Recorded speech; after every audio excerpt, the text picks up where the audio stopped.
Hey guys, another day, another blessing. So, nakadaog ko last time sa pa-voucher ni Uncle of ni Auntie, Jedax food trip. So now, we are going to avail. Kuyog na ko akong cousin. So, all you can eat, 69 dirham. So, nato dito ilang menu. So, guys, kigamit na mo ang technique ni Uncle. Di ba, ana siya? Orderon, tanan. So, mo ni guys, mag-start nagbuwa-uwa ang bakba. Kaya gi-order dyan na mo. Mga hangul, no?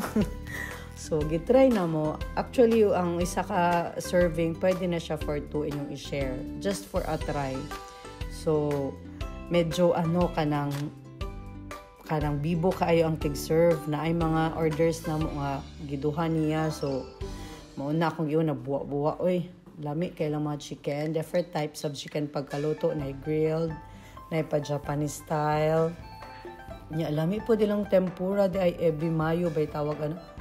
And the sweets, leche flan, cheesecake and all.